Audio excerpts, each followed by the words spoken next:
Hi, నమస్తే అందరికీ. అందరికీ స్వాతంత్ర దినోత్సవ శుభాకాంక్షలు. ఇది 79వ స్వాతంత్ర దినోత్సవం, 79th ఇండిపెండెన్స్ డే సెలబ్రేషన్. ఇది మీ అందరికీ తెలుసు, 1947 ఆగస్టు 15న భారతదేశానికి స్వాతంత్రం వచ్చిందని. కానీ మీలో చాలా మందికి తెలియదు, ముఖ్యంగా తెలంగాణ వాళ్ళకి తెలియదు మీకు ఆ రోజు స్వాతంత్రం రాలేదని. మీకు కాదు, మనకు ఆ రోజు స్వాతంత్రం రాలేదని మీలో ఎంతమందికి తెలుసు? మన తెలంగాణ స్టేట్కి, మన తెలంగాణ ప్రాంతానికి మాత్రం 1947 ఆగస్టు 15న స్వాతంత్రం రాలేదు. ఆశ్చర్యపోతున్నారా? రాలేదు.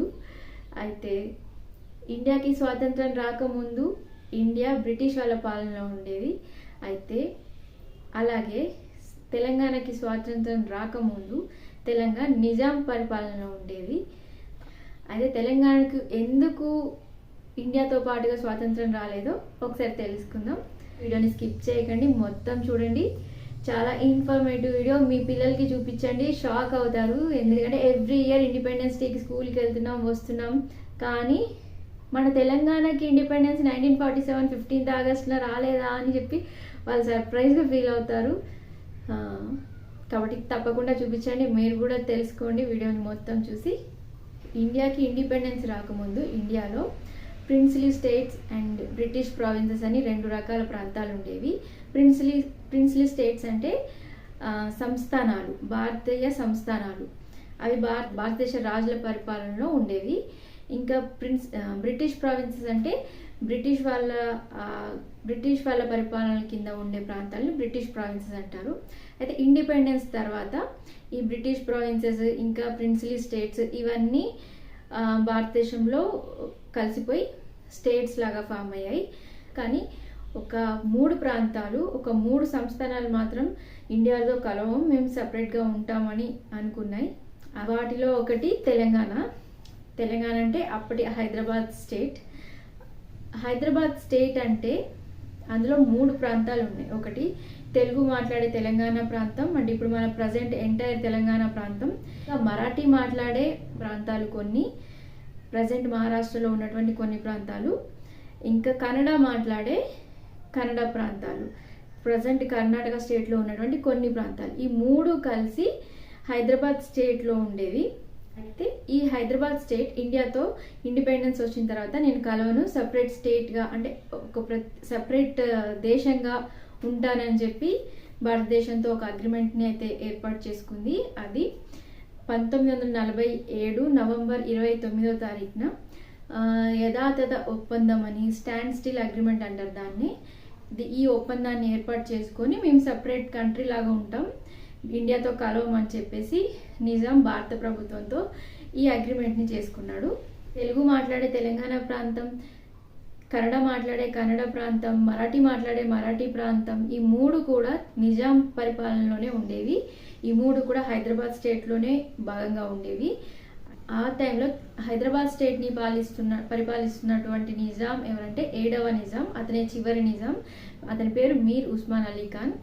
Osmania hospital, Osmania medical college, Osmania university ఇవన్నీ అతని పేరు మీదుగానే వచ్చాయి, అతను కట్టించినవే. ఈ స్టాండ్ స్టిల్ ఒప్పందం ఉంది కదా, అదే యథాతథ ఒప్పందం ఉంది కదా, దాని ప్రకారం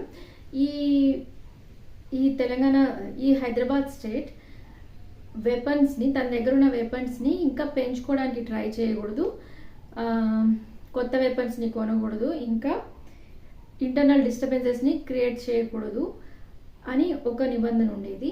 కానీ ఈ హైదరాబాద్ నిజాం ఏం చేశాడంటే ఆస్ట్రేలియా నుంచి వెపన్స్ని దిగుమతి చేయించుకున్నాడు. ఇంకా పాకిస్తాన్తోని కొన్ని సంబంధాలని కంటిన్యూ చేస్తుండేవాడు.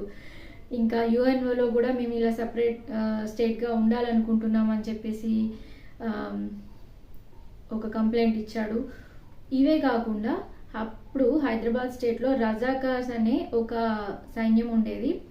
వాళ్ళ దురాగతాల, అట్రాసిటీస్ అయితే ఇంకా అంతే లేకుండా ఉంది. గుండ్రాంపల్లి, చౌటుప్పల్ ఇలాంటి చాలా విలేజెస్లో వాళ్ళు చాలా మందిని చంపడం చేశారు. కమ్యూనల్ వైలెన్స్ బాగా ఉండేది, హిందువులని బాగా హింసిస్తూ చంపేసేవాళ్ళు. ఇలా జరుగుతున్నప్పుడు అప్పటి భారత ప్రధానమంత్రి అయినటువంటి జవహర్లాల్ నెహ్రూ, ఇంకా అప్పటి కేంద్ర హోంమంత్రి అయినటువంటి సర్దార్ వల్లభాయ్ పటేల్ ఇంకా హైదరాబాద్ని హైదరాబాద్ స్టేట్ని అలా ఒక సపరేట్ దేశంగా ఉండనివ్వకూడదని దాన్ని ఇండియాలో కలిపేసుకోవాలని డిసైడ్ అయ్యారు. నేను ఆల్రెడీ కార్గిల్ వీడియోలో చెప్పాను, యుఎన్ఓ నిబంధనల ప్రకారం ఒక దేశం ఇంకొక దేశం పైన సైనికపరమైనటువంటి ఆపరేషన్స్కి పూనుకోకూడదని. అయితే భారతదేశము ఏం చేసిందంటే ఈ సైనిక చర్యనే ఒక పోలీస్ చర్యగా, పోలీస్ ఆపరేషన్గా పేరు పెట్టి అఫీషియల్గా పోలోని కండక్ట్ చేసింది. ఆపరేషన్ పోలోకే ఆపరేషన్ క్యాటర్ పిల్లర్ అని కూడా పేరుంది. ఈ ఆపరేషన్ క్యాటర్ పిల్లర్ అనేది, ఆపరేషన్ పోలో అనేది 1948 సెప్టెంబర్ 13 నుంచి సెప్టెంబర్ 17 వరకు కొనసాగింది. అంటే భారత సైన్యం చుట్టూరా తెలంగాణ ప్రాంతాన్ని, హైదరాబాద్ స్టేట్ని ఆక్రమించుకొని నిజాం ఇంకా చేసేది ఏం లేక హైదరాబాద్ స్టేట్ని ఇండియాలో కలిపేశాడు. అప్పటి నుంచి హైదరాబాద్ స్టేట్, తెలంగాణ ప్రాంతం ఇండియాలో భాగమైంది. అప్పటి వరకు హైదరాబాద్ స్టేట్ భారతదేశంలో ఒక సపరేట్ స్టేట్గా, అంటే సపరేట్ దేశంగా కొనసాగింది. ఇంకా 1948 సెప్టెంబర్ 17 నుండి ఇండియాలో భాగమైపోయింది. అంటే మనకి స్వాతంత్రం వచ్చింది 1948 సెప్టెంబర్ 17 అని అనుకోవచ్చు. దాన్ని మనం తెలంగాణ విమోచన దినం అని కూడా అంటారు. తెలంగాణ విమోచన దినంగా సెలబ్రేట్ చేసుకుంటున్నాం తెలంగాణలో. ఆపరేషన్ పోలోని చేయడానికి ఇంకొక ముఖ్యమైన కారణం కూడా ఏంటంటే హైదరాబాద్ యొక్క లొకేషన్. హైదరాబాద్ స్టేట్ అనేది ఇండియాకి హార్ట్ ఆఫ్ ది ఇండియాలో ఉండేది. సెక్యూరిటీ పరంగా చూసుకున్న దీన్ని ఇండిపెండెంట్ స్టేట్గా, అంటే స్వతంత్ర దేశంగా కొనసాగిస్తే భారతదేశం మొత్తానికి ముప్పు వాటిల్లే అవకాశం ఉందని చెప్పి అప్పటి ప్రధాని, హోంమంత్రి ఈ పోలీస్ యాక్షన్ అయితే చేపట్టారు. హైదరాబాద్ స్టేట్తో పాటు మిగతా 2 సంస్థానాలు కూడా ఇండియాలో చేరమని, వాళ్ళు సపరేట్గా ఉంటామని చెప్పాను కదా. అవేంటంటే, ఒకటి జూనాగఢ్ సంస్థానం, 2 జమ్మూ కాశ్మీర్ సంస్థానం. అయితే ఈ జూనాగఢ్ సంస్థానం మాత్రం పాకిస్తాన్తో కలవాలని అనుకునేది, కానీ అక్కడ ఉన్నటువంటి మెజారిటీ హిందూ ప్రజలు ఇండియాలో కలవాలని కోరుకున్నారు. ఒక ప్లెబిసైట్ని, అంటే ఒక ఓటింగ్ని నిర్వహించి ప్రజల అభిప్రాయాన్ని సేకరించి ఆ అభిప్రాయం ప్రకారం ఆ సంస్థానాన్ని ఇండియాలో కలపడం జరిగింది. నెక్స్ట్ ఇంకా జమ్మూ కాశ్మీర్ కూడా మొదట్లో స్వతంత్ర దేశంగా ఉండాలని అనుకుంది, కానీ పాకిస్తాన్ నుండి వచ్చేటువంటి ట్రైబ్స్ వాళ్ళు జమ్మూ కాశ్మీర్ మీద దాడికి పాల్పడ్డారు. అప్పుడు ఆ జమ్మూ కాశ్మీర్ యొక్క రాజు ఇండియా ప్రభుత్వంతో ఒప్పందం చేసుకొని ఇండియాలో అయితే కలిసిపోతాడు.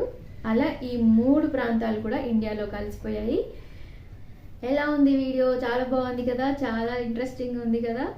మీకు తెలియని విషయం కదా. అఫ్కోర్స్ చాలా మందికి తెలిసి ఉండొచ్చు, కానీ చాలా మందికి తెలిసి కూడా ఉండదు, తెలియకుండానే ఉంటుంది. నా వీడియో చూడడం వల్లనే మీకు తెలిసి ఉంటుంది. ఇలాంటి ఇంట్రెస్టింగ్ వీడియోస్ కోసం నా ఛానల్ని ప్లీజ్ సబ్స్క్రైబ్ చేసుకోండి. ప్లీజ్ సబ్స్క్రైబ్ చేసుకోండి. ఈ వీడియోని షేర్ చేయండి, తెలియని వాళ్ళకి తెలియజేయండి, ఇంకా లైక్ కూడా చేయండి ప్లీజ్.